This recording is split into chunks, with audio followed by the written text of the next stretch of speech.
कल के लास्ट वाले क्वेश्चन में लगभग बहुत जने का गलत हुआ है। क्या मिस्टेक कर रहे थे आप लोग? मेरे को एक क्वेश्चन बताएंगे क्या? क्या था क्वेश्चन? आंकड़े बताइए, क्या थे आंकड़े? 11.05, 11.05, 11.07, 11.07, 11.06, 11.06। यही था क्या?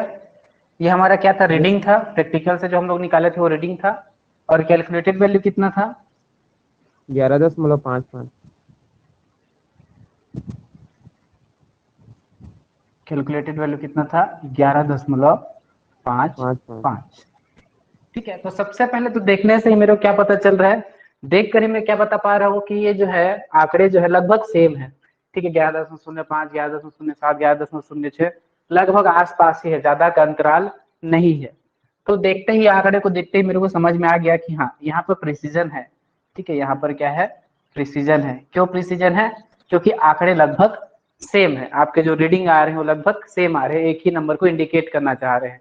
ठीक है, उसके बाद मेरे को जो है चेक करना है कि इसमें एक्यूरेसी है क्या करके। तो उसके लिए मेरे को क्या लेना पड़ता है? एवरेज लेना पड़ता है। आप लोग बहुत लोग एवरेज निकालने में मिस्टेक किए हो। ठीक है, एवरेज निकालने के लिए क्या करते हैं? सबसे पहले तो तीनों डिजिट को जोड़ते हैं। ठीक है, तो तीनों डिजिट को जोड़िए। 5 7 12 6 18 हो गया, हासिल आया 1, 0 0 0 1, दशमलव यहाँ पे है तो यहाँ पे क्या आ जाएगा? दशमलव आ जाएगा। और 11 तिया 33। ठीक, ये हुआ। अब चूंकि हम लोग तीन संख्याओं को जोड़े थे, 1 2 3, तो औसत निकालने के लिए आपको क्या करेगा? 3 से भाग देना पड़ेगा। ठीक है, यहाँ पे बहुत जने मिस्टेक किए। क्या मिस्टेक किए? 3 11 33 और 3 6 18। बात खत्म। क्या आ गया आपका आंसर? 11.6। भैया ऐसे भाग देना कौन सिखाया आपको? ये क्या होगा? ठीक है, 3 11 33 किए, लेकिन पहले इसको एक को भाग दो ना। 3 0 0, फिर उसके बाद एक यहाँ जाएगा तो 3 6 18। तो ये क्या आएगा? 11.6 ना आकर 11.06 आएगा। ठीक है, आपका जो है एवरेज वैल्यू कितना आया? 11.06 है। आपका कैलकुलेटेड वैल्यू कितना है?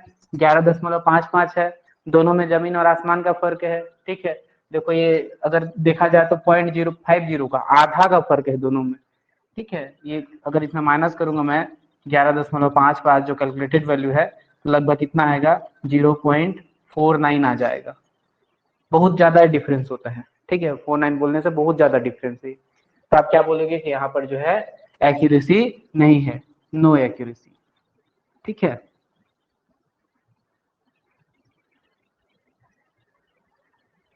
यहाँ पर प्रिसीजन तो है बट एक्यूरेसी नहीं है।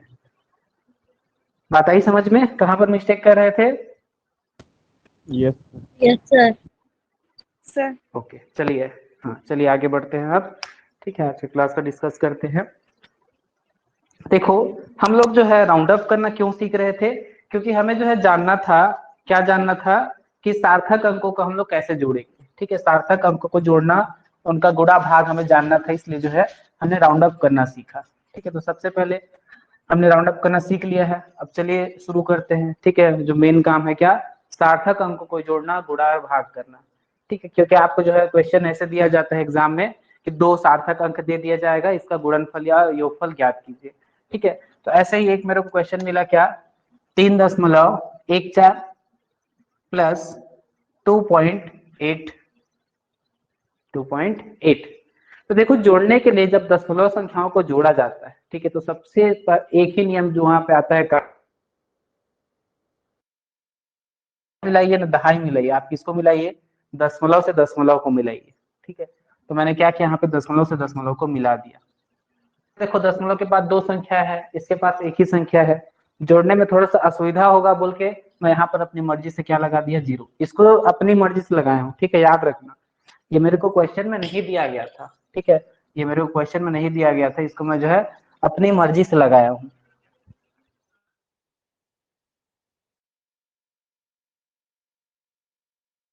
ठीक है, 4 जोड़े 4 आ गया, 8 में 1 तो जोड़ी 9 आ गया, 10 में 10 को जोड़े 10 आ गया, 3 2 5। बाद ही आपने जो मर्जी से लगाया,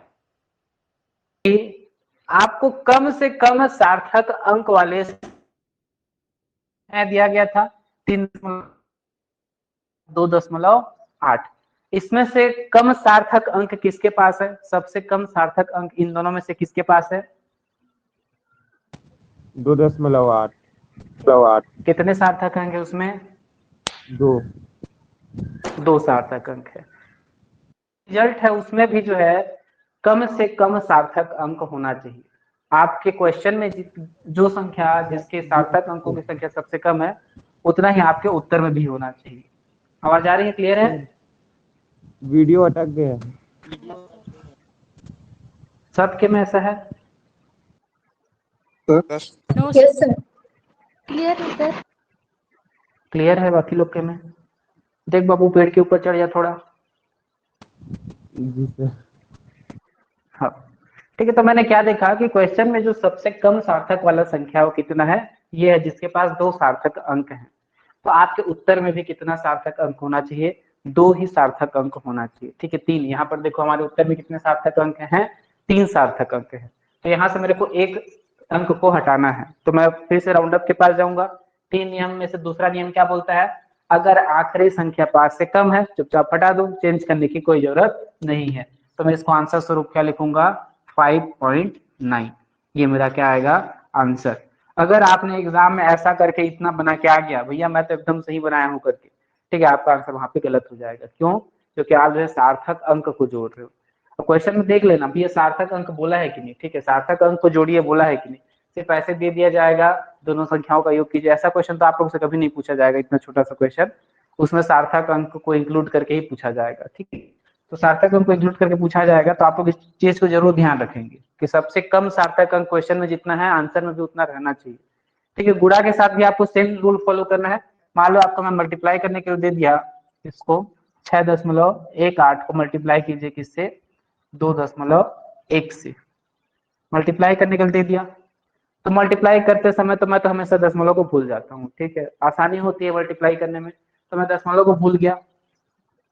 1 अट्ठे 8 लिख दिया, 1 एकम 1 और 1 छक्का 6। मेरे को 1 का पहाड़ा आता है, आप लोग को आता है? उसके बाद 2 का गुणा करूंगा, 2 अट्ठे 15, 2 एकम 2 16 हासिल 1। अच्छा 2 अट्ठे 16, 2 अट्ठे 16 हासिल कितना है? 1। 2 एकम 2 1 3, 2 छक्का 12। ठीक ठीक गुणा भाग किया हो ना? हाँ सही किया हो। उसके बाद जब मैं कर लिया इसको जोड़ देते हैं फिर 8 6 1 7 6 3 9 2 और 1। जब मैं गुणा कर लिया उसके बाद में देखा कि दशमलव के बाद कुल कितनी संख्याएं हैं? 1 2 3। दशमलव के बाद कुल संख्याएं कितनी है? 3। तो मैं इधर से गिना 1 2 3 और यहाँ पर जो है दशमलव लगा दिया। 3 संख्याओं के बाद क्या लगा दिया? दशमलव। लेकिन मैं क्वेश्चन में देख क्या पा रहा हूं कि जो सबसे कम सार्थक अंक वाला है वो 2 है। ठीक है ये इसमें 2 ही सार्थक अंक है, लेकिन हमारा जो उत्तर आया है उसमें 5 के 5 सार्थक अंक है। तो हमें क्या करना पड़ेगा? फिर से राउंड अप करना पड़ेगा और एक ऐसा संख्या इसको बनाना पड़ेगा जिसमें क्या हो? 2 ही सार्थक अंक हो। ठीक है या फिर दशमलव के बाद एक स्थान हो, ऐसा सॉरी इसमें ये वाला नियम लागू किया जाता है। गुणा में क्या नियम लागू किया जाता है? सबसे कम दशमलव के बाद स्थान कितना है? तो दशमलव के बाद स्थान कितना है? एक ही स्थान है, तो आपको इसको दशमलव के बाद एक स्थान तक राउंड अप करना रहता है। इसमें क्या नियम लागू किया जाता है? इसमें जो है सार्थक अंकों की संख्या देखी जाती है। सबसे कम सार्थक अंक किसमें है उतना आपको आंसर लाना है। इसमें क्या देखा जाता है कि सबसे कम दशमलव के बाद किसमें अंक है? इसमें दशमलव के बाद 2 अंक है, इसमें दशमलव के बाद 1 अंक है। ठीक है तो आपका आंसर में भी दशमलव के बाद 1 अंक होना चाहिए। चलिए राउंड अप करना शुरू कीजिए। शुरू करो भाई राउंड अप करना। ये क्या है? 5 से छोटा है कि बड़ा है? बड़ा है सर। 2 ही जने को पता चल रहा है कि 8 जो है 5 से बड़ा है, बाकी लोग को पता नहीं चल रहा है। बड़ा है कि सर। बड़ा खा रहे हो? बोलो ना भैया, सबके सब बोलो। 2 जन ऐसे बोल रहे हो जैसे 2 ही जन को पता है 8 जो है बड़ा है 5 से, हैं बाकी 35 जने को नहीं पता। बोला करो भैया। हाँ 8 जो है 5 से बड़ा है, इसे मानते हुए मैं क्या किया? इसमें 1 की वृद्धि कर दिया तो मैं क्या हो गया? 9 दशमलव सॉरी 12.98 कर दिया। फिर देखा कि मेरे को दशमलव के एक स्थान तक चाहिए, तो मैंने फिर से क्या किया भैया, 8 जो है 5 से बड़ा है, तो फिर इसने क्या कर दिया, 1 बढ़ा दिया। अब 1 बढ़ाने के बाद क्या लिख दिया, 9 जो है क्या लिख दिया, 10 है। तो गलत हो गया ना, आपने 12.98 को राउंड ऑफ करने के चक्कर में क्या कर दिया, 12.10 बना दिया, ये तो गलत हो गया। ठीक है, जब ऐसी स्थिति आती है कि इसको 9 का 10 करना पड़े, तो एक हासिल कहाँ जाएगा, यहाँ जाएगा, और ये क्या हो जाएगा, 13.0 हो जाएगा। ठीक है, इतना मिस्टेक मत करके आ जाना एग्जाम में, इसको राउंड अप करके 12.10 लिख दिए, ऐसा नहीं होगा ना। ये सही है, ये वाला समझ में आया इसको। मैं 12.98 को 13.0 कैसे लिखा। Yes sir. Yes sir. Yes sir.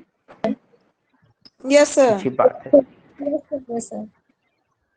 हाँ अच्छी बात है। चलिए, ये आप लोग का जो है जब क्वेश्चन पूछा जाएगा तभी आप